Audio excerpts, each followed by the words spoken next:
Nagsisimula man ang pagkulimlim ng langit, tuloy pa rin ang pagsinag ng mga malalaro natin dito sa Kalibre 45 patungo sa playoffs ng ating torneo as we are back here inside the very beautiful SM Events Hall here in SM South Mall dito sa Las Piñas City as we have two teams. Our second game later on, it's Tito Rex's Firewire contra Cook Sports, JC2's Visayas, Mindanao, and all over the world.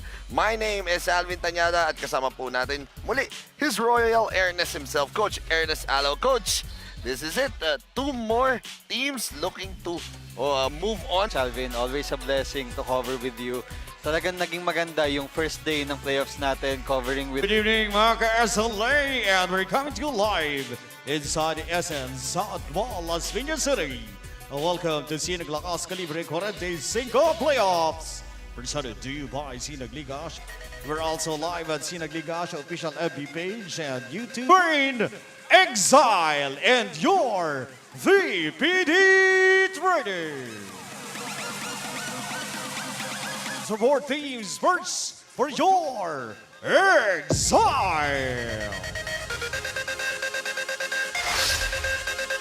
Starting at Records. At center number 00, Mark Del Rosario. At forward number 61, Rob Sibilia. And the other, Mark Del Rosario. At forward number 61, Rob Sibilia.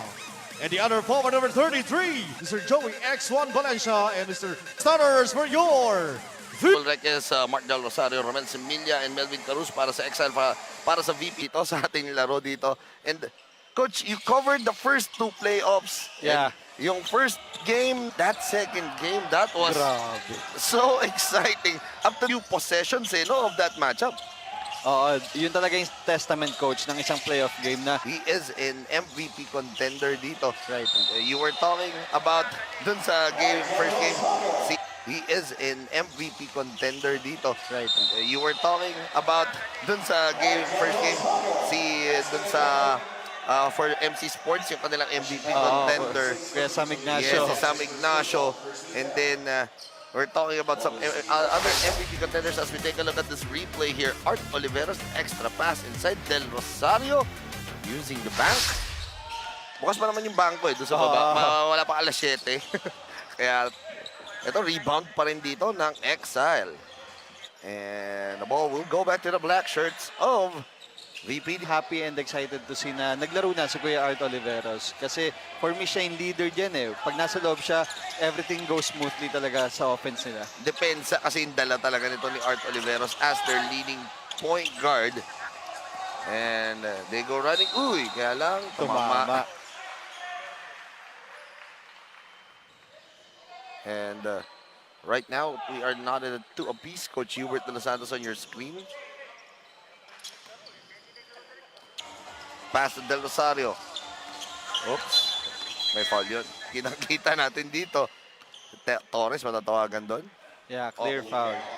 May konting kalabit sa likod eh. Oo. Yeah, yan yung sinasabi ko nung first game, coach. Or napakagaling mag-focus at finish sa... That is how they really wanted to play as we take a look at action.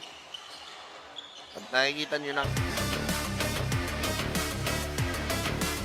J Project. Panyares, whatever happens, deny na talaga. Full on denial na. So everyone has play ng VPD. Del Rosario, Lomboy with another pickup. Oh, masongsong na agawan dito. Raha Mateo running it outside. Melvin Carus, kumasa ng tres. No, Reques extra. Grabe.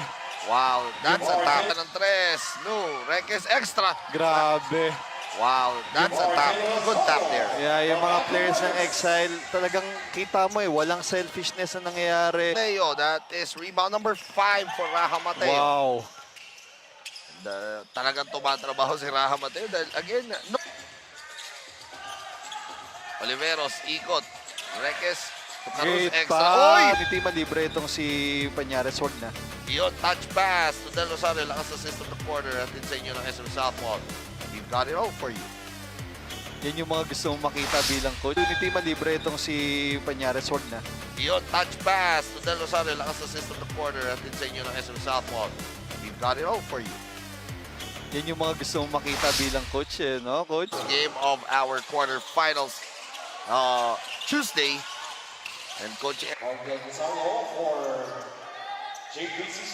JP Season will be sending it out. Del Rosario checks back in.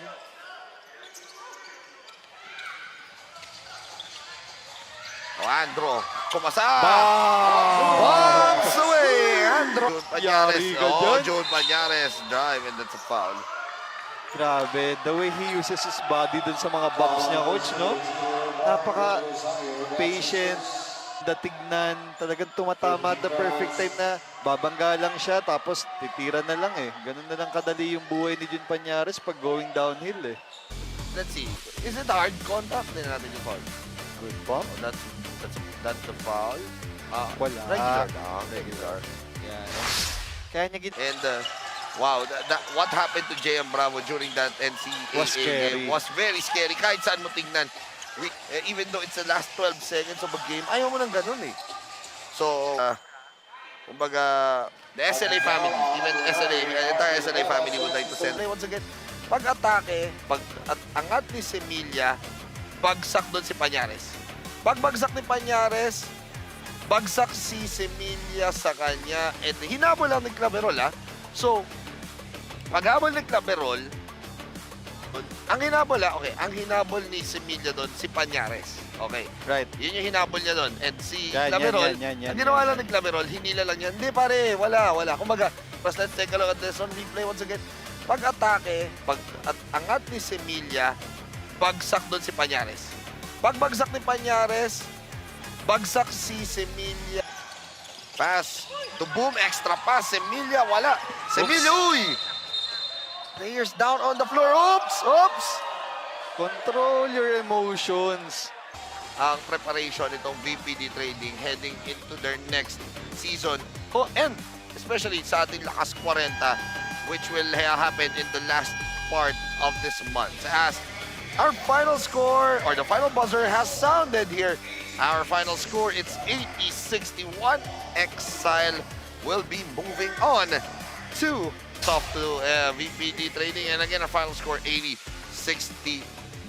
Exile moving on to the stay. Slow start for Exile. Sabi nga natin, maganda yung sinimula ng VPD. Pero